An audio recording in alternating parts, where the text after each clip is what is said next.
In the twilight of the core, on the world of Talravin, a girl's fate was carved in restless motion. Bastila Shan grew amid the clatter of cargo, the rattle of artifacts pried from forgotten ruins, and the whispered promises of her father's treasure hunts. She loved him fiercely, seeing in his daring heart the sparkle of destiny. But that love was tempered by a resentment toward her mother, Helena, who sent him endlessly into peril, chasing riches that rarely came. The child's nights were maps, her mornings filled with the ache of goodbyes, and in her heart grew a fracture, the longing for stability locked against the fire of adventure. The Force watched closely, wrapping its invisible cords around her spirit. Even as she clung to her father's shadow, the Jedi sensed her gift, a beacon too bright to be ignored. Basically, Bastila's childhood was never about comfort. It was about fracture, displacement, and the forging of resilience. Think of it this way. Destiny sometimes sharpens in the places where safety never lingers. And every goodbye etched her spirit into something stronger, preparing her to be more than daughter, more than nomad, more than witness. She was becoming an instrument the galaxy would one day hear in full chorus. The day came when choice was no longer hers. Helena, weary of chasing survival across dead worlds, placed Bastila in the hands of the Jedi. It was a sacrifice born not of cruelty, but of desperation. For Helena believed her daughter deserved peace beyond a childhood of broken camps and vanishing fathers. To Bastila, it felt like betrayal. The Order's halls on Dantooine were cold stone compared to her father's warm laughter. Yet the Jedi offered what her mother could not: purpose, clarity, and the discipline of silence. Bastila's name was spoken now in whispers of promise. Her instructors marked her intensity, a will sharp as a vibroblade. And though she mourned what she lost, she did not crumble. Here's the key. Where she felt abandonment, the Order saw raw fuel. They reshaped that grief into resolve, teaching her that attachment is weakness but resolve is strength. Panels would show her kneeling before masters, head bowed, but her eyes burning with something unteachable, a stubborn defiance, a refusal to be merely shaped. Even then, the currents of her fate swirled differently. Bastila was no docile student. She was a storm learning to coil itself in silence, waiting for the moment to roar. From apprentice to sentinel, Bastila's path diverged from the rigid guardians and lofty consulars. She walked a middle way, investigative, sharp, a seeker and a warrior in equal measure. In her hands, a double-bladed yellow lightsaber spun like a dawn-born wheel of fire, rare, dazzling, a declaration that she was never content with the ordinary. The color was sunlight, the form was unorthodox, and together they mirrored her own contradictions. Reverent to the code, yet restless to test its edges. She trained with relentless fervor, every swing of the staff cutting through doubt, every meditation anchoring her will. Basically, think of her blade as more than a weapon, it was a symbol. A sentinel bridges two worlds, blade and mind, combat and wisdom. Bastila embodied that bridge, carrying light that could strike hard yet illuminate subtler truths. Her masters saw her talent, her peers saw her stubbornness, but the Force saw balance brewing in turbulence. The panels would linger on the staff's golden arcs, illuminating the dark of the Enclave's halls, as if hinting that one day this weapon would face the galaxy's greatest threat and not falter. She was preparing not just to fight, but to reshape the fate of armies. There are those who swing blades and those who whisper prayers, but Bastila Shan was something rarer, almost mythic. From her earliest lessons, the Jedi Masters recognized in her the elusive gift of battle meditation. It was not merely commanding, it was symphony. Entire fleets inhaled and exhaled in rhythm with her will. Pilots who had never met her suddenly believing, captains who had known despair suddenly steadied, and enemies once fierce found their resolve bleeding away into uncertainty. It was as if the Force itself became conductor, and she, the hand that drew its music from the void. This gift was both blessing and burden, for it meant that wherever the Republic faltered, Bastila would be called to hold it together. Basically, Bastila could tilt entire wars without raising her saber armies moved like extensions of her breath. Think of it this way, where most Jedi were single blades, she was an orchestra. And through her, the Republic found a chance to endure. In the imagined panel, the sky above a star battle glows, the chaos forming patterns like constellations, all pulled into order by the calm, unyielding center. The Mandalorian wars tore across the galaxy, and within the stone quiet of Dantooine, the Order wrestled with silence while others clamored for action. Malak himself, before his fall, came recruiting eyes alight with the fire of crusade, calling Jedi to Revan's banner. Many answered, names etched into destiny's darker ledger. Mitra Surik, comrades of Bastila, voices carried away by the promise of glory. Bastila did not rise. She sat, spine rigid, listening to the echoes of his persuasion, and chose stillness. It was not cowardice, though whispers accused her of it, but a fierce fidelity to the Council's warning that zeal unanchored would lead to shadow. Here's the key. Bastila understood that not every war is fought by running headlong into battle. Sometimes, defiance is in the refusal. The panels show her standing apart as others file out, light catching her face in both resolve and sorrow. In her heart, she feared for them, knowing that eagerness to fight often paves the road to corruption. And when they returned, crowned as Sith Lords, she knew her restraint had been both shield and prophecy. But prophecy gave way to nightmare. The Crusaders who left as defenders returned as tyrants. Revan and Malak, now Darths, clad in dark crowns forged from conquest. The Republic burned under their banners, and the Order bled, too slow to stop the tide. Into this ruin stepped Bastila, her battle meditation becoming more than a tactic. It was the hinge upon which survival swung. Her presence on the battlefield turned despair into defiance, whole fleets rallying under her unseen touch. Think of it this way. If Revan was the scalpel carving the Republic apart with ruthless genius, Bastila was the thread stitching together what pieces could still be saved. She was young, barely into her 20s, yet burdened with the weight of an entire galaxy's hope.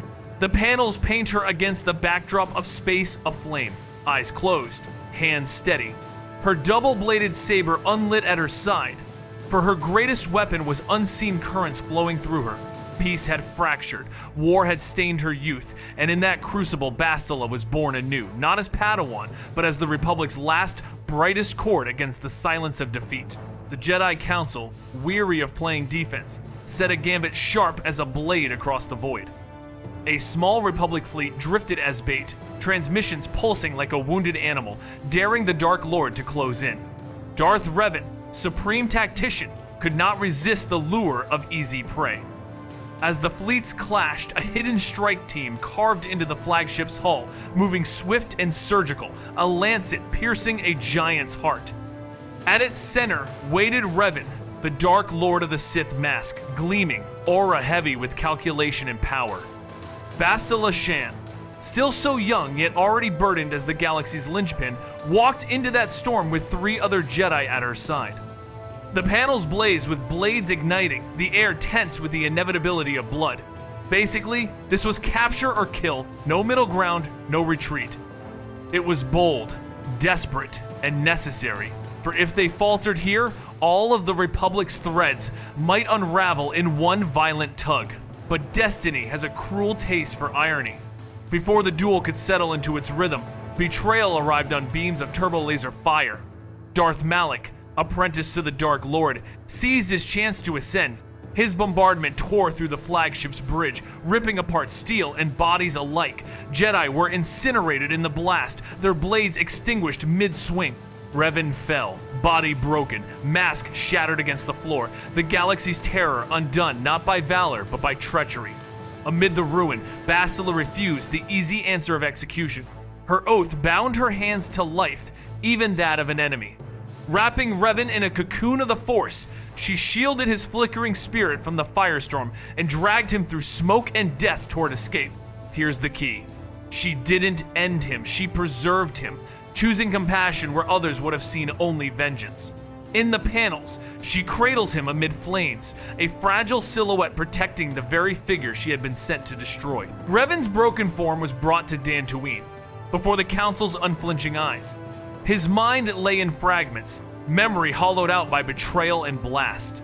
For many masters, this was opportunity, a chance to sculpt salvation from ruin. They debated, then acted, erasing the Sith Lord's identity, planting instead the life of a common Republic soldier, obedient and loyal. The mask of the Dark Lord was set aside, and in its place they stitched amnesia into his flesh, placing his fate beneath Bastila's watchful care. Think of it this way. If Revan's mind was a ruined temple, the council chose not to rebuild it brick by brick, but to plant a garden within its rubble, hoping flowers might grow where shadows once ruled. In the imagined panel, Bastila stands beside a slumbering figure on the healer's slab, her face torn between duty and dread, knowing she has preserved not just a man, but the greatest risk and hope entwined in one body. Bastila's banner passed to the Republic cruiser Endar Spire, a hammerhead vessel cutting through darkened stars. Over Terrace, night itself seemed to descend as the Sith ambushed, their guns roaring like prophecy fulfilled. Boarding pods tore into the hull, and Malak's apprentice brought ruin with him.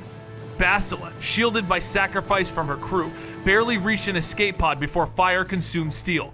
She crashed into the Undercity, grime clinging to her robes, saber gone, alone amid scavengers who did not know they had cornered the Republic's last hope. The panel shows her amid shadows of rusted towers, hunted, stripped of certainty, yet burning within with a steady flame of purpose. Basically, the galaxy kept testing her alone, hunted but vital, as if survival itself had conspired to keep her in motion. Think of it this way. Every trial cut away comfort, leaving only the unshakable core of destiny. The Black Vulkars, thugs draped in grease and violence, sought profit in spectacle. They bound their mysterious prize Bastila into neural cages, planning to sell her humiliation to the jeering crowds of Terrace. But fate chose another rider, the amnesiac soldier. Revan, reborn without memory, entered the swoop track streaked with ion fire. He raced, not for glory but for her, wheels biting dust as the cage's power grid hummed. Victory was his, and with it Bastila's freedom, though the gangmaster snarled betrayal and raised his blasters. In that instant, Bastila reached through the Force, shattered her bonds, and fought beside the stranger she did not yet know she had once opposed. Here's the key. Their bond was already singing, long before truth had names. Panels catch the moment her saber reigniting, his eyes steady in defiance, two threads already weaving into one tapestry. The Ebonhawk clawed skyward, its engine screaming rebellion against gravity and doom. Below, Terrace burned. Malak's command rained fire until the towers crumbled like tombstones, millions of voices extinguished in a single dreadful chorus. Bastila felt each life flicker and die, candles drowned in a storm of rain and fire. Her heart trembled, but she hardened sorrow into steel, for despair would undo what survival still demanded. The panels would show her on the ship's ramp, face lit by flame, jaw set against tears, knowing she carried more than her own life. She carried hope tethered to the stranger beside her. Think of it this way. There was no time for mourning, only for endurance. Speed meant survival. Grief would have to wait. The Ebonhawk leapt into the stars, the smoke of a murdered world chasing at its wake. Bastila's silence heavier than any scream. When the Ebonhawk landed on Dantooine, silence cloaked the Enclave. Bastila and Revan both carried dreams, not their own visions of ancient ruins, corridors long abandoned, the whispers of the Starforge echoing through stone.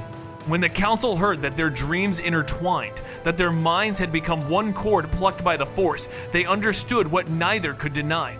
A Force bond this deep was rare, unyielding, forged in fire and necessity. The Masters debated, but the conclusion was iron. Revan must be retrained, guided, reshaped. Bastila was to be his tether, both guardian and companion, her duty now doubled by fate. Basically, partnership was never a choice here. It was physics of the soul. Panels would show their silhouettes standing before the Masters, their shadows stretching toward each other across the marble floor, already bound by threads unseen. For the Jedi, it was a risk using the Fallen as a weapon against his own empire. But for the Force, it was inevitability. The weaving of two fates into one pattern that neither could sever. The bond led them beneath the earth, into ruins scarred by age and guarded by tests older than the Republic's memory. Ancient droids stirred. Puzzles unfolded, and Bastila's calm met Revan's sharpened instinct until, at last, a revelation pulsed before them. A fragment of a star map, incomplete yet heavy with portent. Its lines whispered of a forge among the stars, a machine of endless war. When they returned with this shard, the Council's faces tightened, not hope, but dread, for they knew this road pointed toward destiny's furnace. Here's the key. Every fragment was double-edged. Blueprint or doom, salvation or destruction. Panels show the glowing map reflected in their eyes. Half wonder, half fear. Bastila felt it deeply, the hum of inevitability, the weight of guiding not just a man reborn, but the galaxy itself. The hunt had begun, and with each step, the bond between them would deepen, tested as much by affection as by war. The first mercy was in the choice to continue together, knowing that separation was no longer possible. Amid the endless dunes of Tatooine, where krayt dragons carved their legends into sand, Bastila stumbled upon a ghost of her pastor mother, Helena. Words fell like stones. Illness, debts, a husband lost to folly, chasing pearls that never paid enough to cure her. Bastila's heart recoiled, years of resentment igniting, for she had blamed Helena for sending her father into ruin. Yet Revan's voice, calm and insistent, urged compassion, reminding her that the weight of bitterness chained her as surely as duty. In a quiet act, she paid her mother's way to treatment, credits exchanged for a fragile peace. Think of it this way, forgiveness lightened her step even as it complicated her heart, for mercy is never without pain. Panels would linger on Bastila's hand pressed against her mother's. A brief truce against years of fracture. She left, not with resolution, but with the sting of healing. And beside her walked a man she was beginning to see not as a fallen Sith, but as someone who understood her burdens more than she wished to admit. Between the hum of hyperspace and the hushed corridors of the Ebon Hawk, silence stretched taut. Duty bound them, yet something older and more dangerous was stirring. Bastila and Revan found themselves drawn together in stolen moments. The bond between them no longer merely a chain of visions, but the slow unfurling of something that defied doctrine. One night, feeling gathered like storm heat, and the wall between them cracked a kiss. Brief yet eternal, ignited in the shadows. Forbidden, terrifying, and true. Bastila recoiled, retreating behind the code as though it could armor her heart, vowing to bury desire beneath obedience. But the damage was done. The heart had tasted freedom.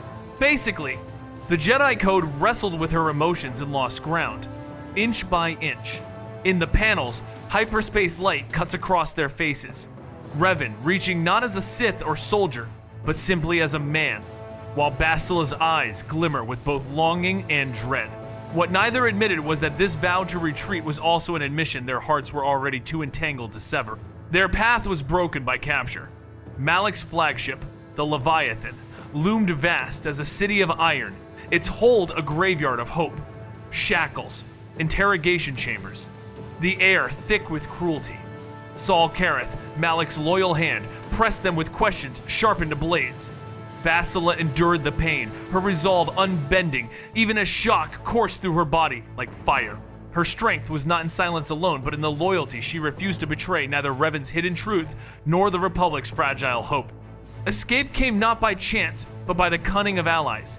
HK-47's ruthless wit, Canderous' steel, and Karth's defiance weaving into survival. Panels show Bastila chained yet unbroken, her gaze steady even as shadows gnawed at her frame. Here's the key. Pressure reveals alloys, and Bastila proved herself tempered steel. The galaxy was watching, even if unseen, and the choice to endure would ripple into every battle yet to come. In the heart of the escape, truths detonated like charges laid in silence. Revan, reborn as soldier, now stood revealed as Revan returned the fallen Dark Lord himself.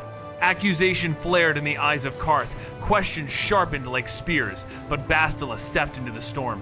She confessed the Council's design, the theft of memory, the deception woven into their bond. She expected fury, perhaps even hatred. Instead, Revan's answer was mercy, his gaze steady, the forgiveness of a man who had walked darkness and now chose light. For Bastila, the moment seared deeper than any battle. Her heart was steadied not by doctrine, but by the choice of love, where revelation might have shattered all. Think of it this way, the truth could have torn them apart, but instead it became the forge that bound them.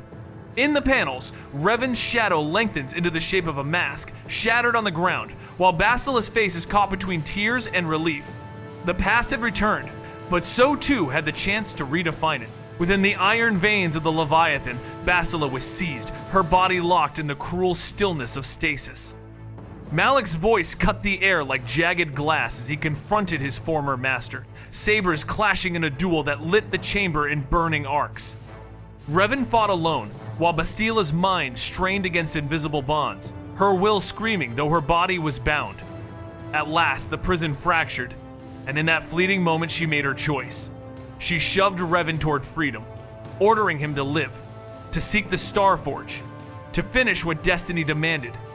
The door slammed shut between them, her figure swallowed by shadow while Revan's path led outward. Basically, she chose sacrifice as her shield, wagering herself against the storm so that hope could survive.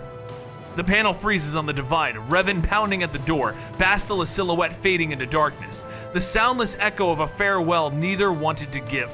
Dragged to Lahan, a world steeped in forgotten ruin, Bastila was unmade piece by piece. Malak did not strike her down with lightning or blade alone. He carved at her spirit, feeding doubts until trust soured into ash. For 7 days, the torture spiraled, whispers telling her she had been abandoned, that the council used her, that even Revan's love was shadowed with lies. Each wound dug deeper than steel, each lash unraveling conviction. At last she bent, not from weakness but from wounds that bled too long, and the red blade was pressed into her hand. Her eyes burned ember bright as she ignited it, the light of her sentinel staff extinguished forever in crimson. Here's the key: the fall is seldom a plunge. It is the slow yielding of walls to a tide of despair, surrender by surrender until the self no longer remembers light. Panels burn with her face half lit by flame, half shrouded by darkness. The moment the apprentice was born. On the summit of the Rakatan Temple, the sky raged with storms, and there stood Bastila Shan, reborn as Predator. Her gaze was no longer tender flame, but cold ember. Voice sharp with conviction that stung her allies' hearts. Jolie, Juhani, and finally Revan himself faced her, each reflecting back the woman she had been, and she shattered those mirrors with fury. Lightning lashed, sabers screamed, the Force trembled with her unleashed power. Yet persuasion was as sharp as her blade. She taunted Revan, urged him to reclaim the mantle of Sith Lord beside her, to rule as lovers over a galaxy broken. Think of it this way. Corruption had stolen her greatest gift, battle meditation, and twisted it outward, turning hope into despair, unity into fear. The panels would capture her with saber raised high, stormlight catching in her eyes, before she broke off and withdrew to the Star Forge. Her fall now sealed, her redemption postponed by the weight of betrayal. At the dawn of the final battle, the stars themselves seemed to pulse in dread. Upon the Star Forge's dark throne, Bastila sat immersed in her gift battle meditation, but this time, the currents bent toward ruin. Instead of courage, despair seeped into Republic pilots. Instead of unity, confusion frayed their lines. Sith fleets, once ragged, surged with ravenous certainty. Hands steady on throttles, grins widening as if Bastila herself breathed victory into their lungs. Across 1,000 cockpits, doubt became paralysis. Hope became ash. Basically, she had become the enemy's heartbeat, the rhythm of the dark tide swelling against the Republic. The panels linger on her silhouette in crimson light, eyes closed, lips whispering silent commands, while outside the forge, explosions tear across the void. What had once been salvation was now sharpened into corruption, her rare gift wielded as a blade not against the Sith, but for them. When Revan at last carved his way to the Forge's command heart, the duel flared with all the weight of prophecy. Bastila struck with rage sharpened by torment, yet Revan endured, his blade steady, his words reaching deeper than her crimson arcs. He disarmed her, brought her to her knees, and stood above her with victory in hand. The galaxy itself seemed to hold its breath, waiting for the final stroke to sever apprentice from master, traitor from beloved, yet Revan lowered his saber. He spoke not as a conqueror, nor as the Dark Lord he had been, but as one who remembered a promise whispered in blood and smoke, to save a life when there was still life to save. Here's the key: mercy can be the sharpest blade. The panel freezes on his hand, outstretched instead of descending, the gesture not of execution but of faith, defying both Sith and Jedi expectations. Bastila trembled, her breath caught between fury and longing, until Revan spoke unguarded, unthreatening, laying bare the truth neither could deny. He confessed love, not as weapon or strategy, but as a vow carved through fire. The force between them thrummed like a lyre reclaimed from dust, every note a reminder of the bond forged in dreams, in battles, in silence. Anger ebbed. Her eyes dimmed from ember to dawnlight, and in that surrender came confession. She still loved him, had always loved him. Think of it this way: redemption is recognition plus return, the heart recalling what doctrine tried to bury. The panels show her crimson blades sputtering out, falling silent at her side, as tears fall, not of weakness, but of release. In that moment, Bastila Shan turned back, first the face, then the heart, and with her choice, the tide of the galaxy shifted. Her gift, once wielded as a weapon of despair, now unfurled as benediction. From the command chamber of the Starforge, Bastila's battle meditation rippled outward like dawn light. Republic pilots steadied their grips, formations tightened into near perfection, and the despair that had threatened to drown them was suddenly replaced by resolve. Above, cruisers once breaking formation now locked in rhythm, hammering the enemy with synchronized fury. And while Revan cut through the burning corridors of the Forge in pursuit of Malak, Bastila became the unseen symphony conductor of survival itself. Basically, the same power that once doomed fleets now delivered them. The panels would shimmer with contrasts. Republic ships battered yet unyielding, Sith wings scattering under the weight of unseen conviction. Bastila, brow beaded with sweat, her yellow eyes returned to calm brown, radiated the quiet force of one who had remembered her truest purpose. In her hands, the battle turned from collapse into rebirth. Steel clashed against fury, echoing through the iron bones of the Starforge. Malak, once apprentice and betrayer, met Revan, once master and victim, in a duel heavy with the weight of history. Sparks of crimson and sapphire carved their last dialogue across the walls. Malak's voice, defiant yet breaking, carried regret even as his blade faltered. When he fell, undone by the master he thought he had eclipsed, silence rushed in to claim him. The Forge itself seemed to mourn, groaning under the Republic's final barrage, its titanic frame cracking, then blooming into catastrophic light. Here's the key. Endings echo, they either teach or they haunt. And Malak's end was both, a warning of loyalty betrayed and ambition consumed. The panels show Malak's saber rolling from his hand, extinguished as the Forge collapses around him, while Revan stands not as Sith, not even holy Jedi, but as something forged anew in fire and mercy.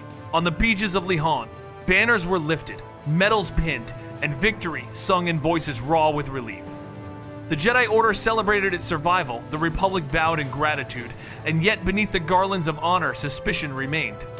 Bastila stood at the threshold between worlds, beloved as savior, forgiven for her fall, yet watched with wary eyes because of her bond to the man once crowned Dark Lord.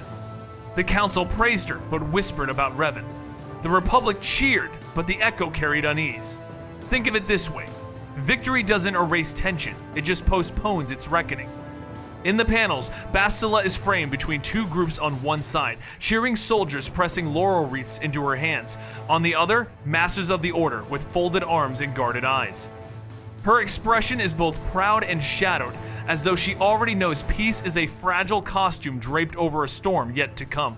In defiance of the Order's silent geometry, Bastila and Revan bound themselves in covenant. No council chamber sanctioned it, no chorus of masters blessed it. Their wedding was quiet, personal, yet more potent than any ritual the Jedi had prescribed. They stood scar to scar, light to light, pledging not only love but survival against the currents of tradition. For Bastila, the word love was the Council's most perilous doctrine, and yet here she was, wielding it as rebellion.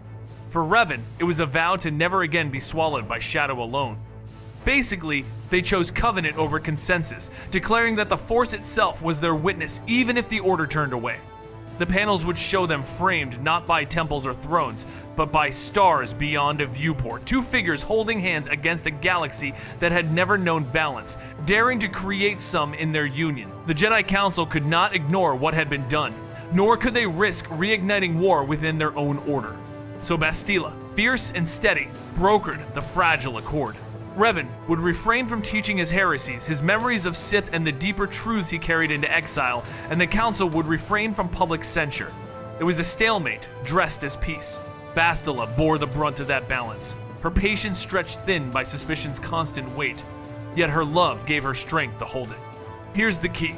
Legacy often requires diplomacy before doctrine, and Bastila wielded words as deftly as she once spun her saber.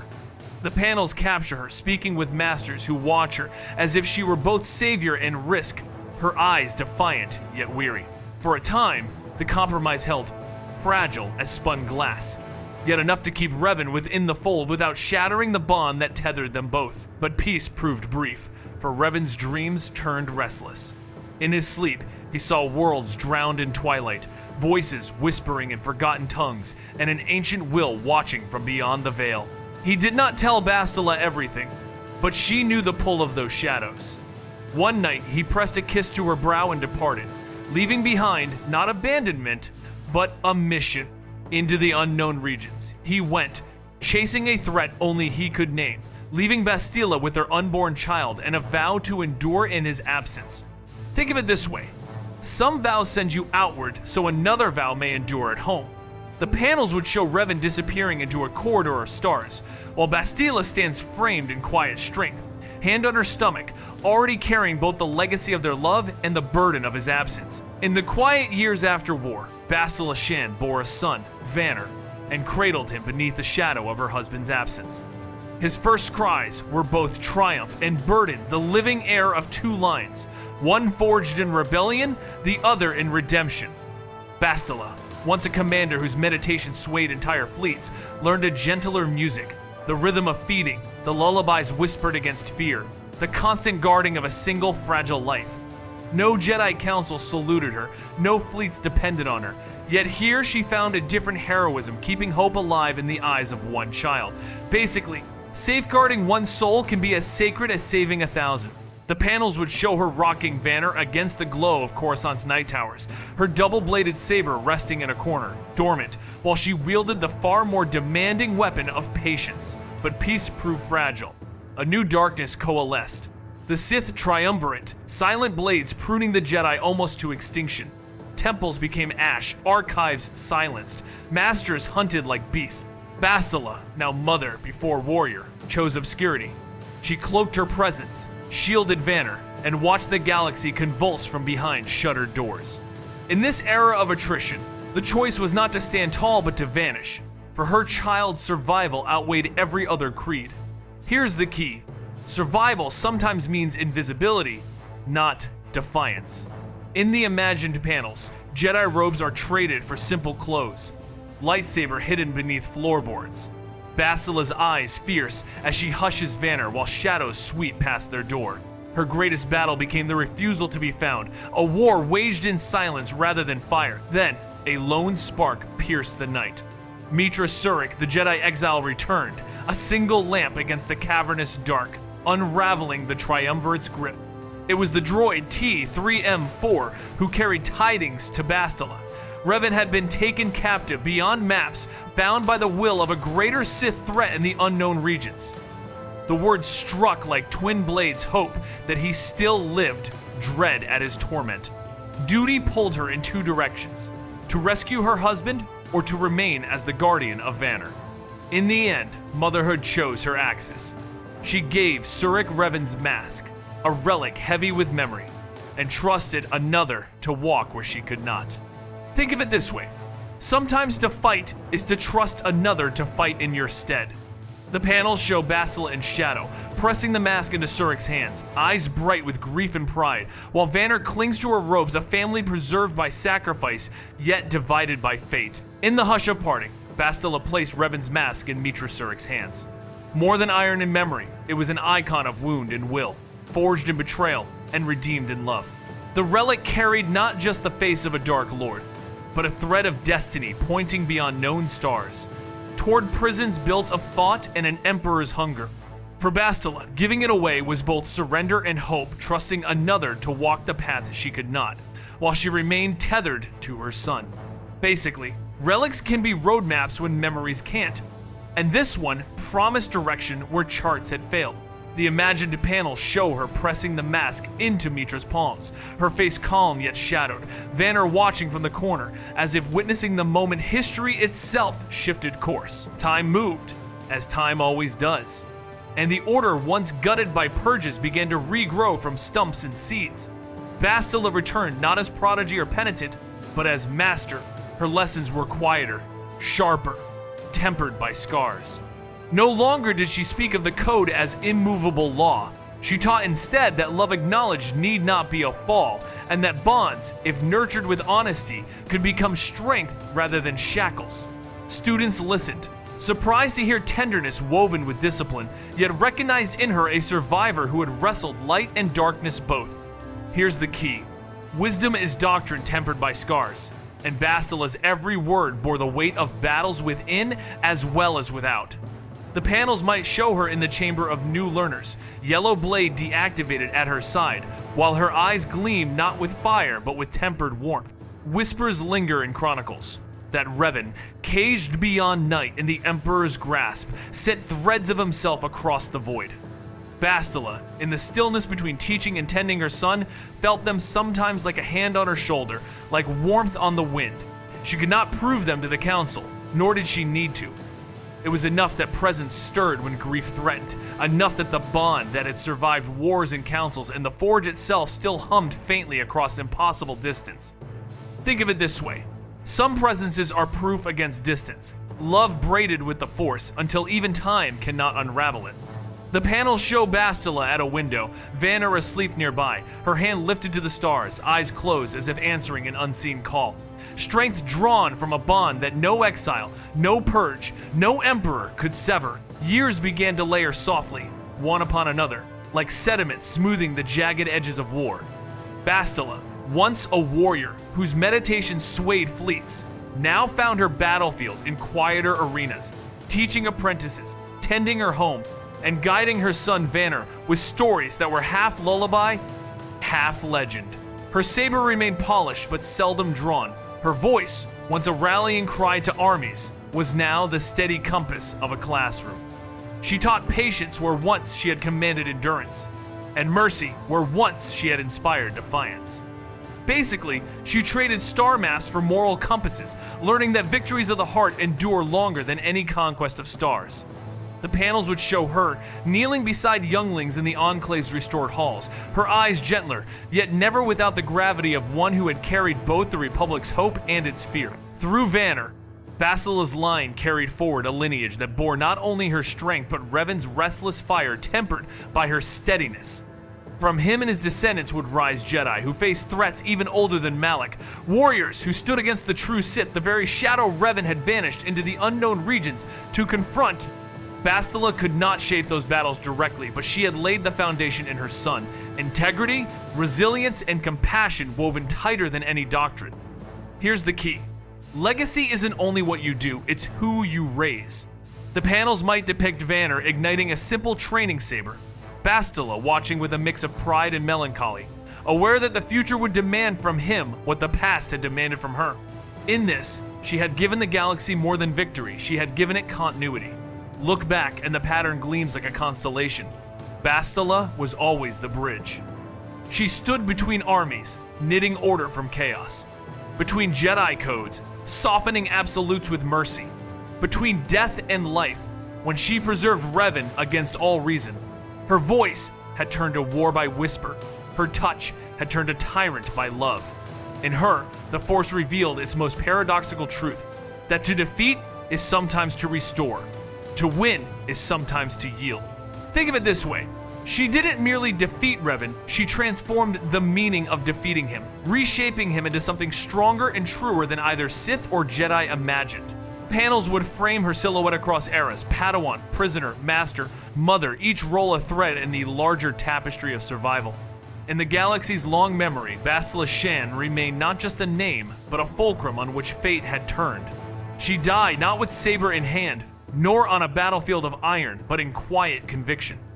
Bastila believed to her final breath that Revan had kept his promise, that somewhere beyond the veil of known stars, he had halted the truer darkness long enough for her family to endure. In her passing, the galaxy retained not only a clearer note of survival, but a lesson more enduring than star maps or councils.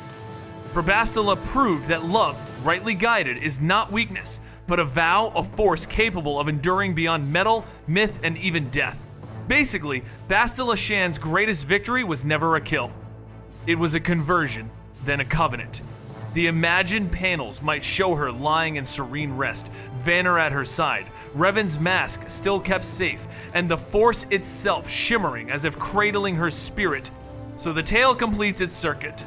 A Padawan who became the conductor of wars, a captive who became redeemer, a warrior who became mother and master. The Republic remembers her for fleets steadied under her meditation. The Order remembers her for doctrine softened by her scars.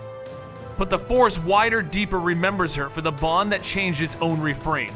Mercy, sung until empires bent and keys shifted. Her name entered records, her deeds became holocrons, but her truest inheritance was written in the hearts she healed. Here's the key. Against all odds, Bastila did not merely defeat Darth Revan, she saved him, and by saving him, she saved more than any blade could reach. The panel showed Jedi archives illuminated with her image, her story whispered like scripture among initiates. And so she endures, not as a relic of one war, but as a bridge across eras. Bastila's line continued, her teachings endured, and the bond she forged with Revan lived on as proof that even the fiercest darkness can be turned by compassion.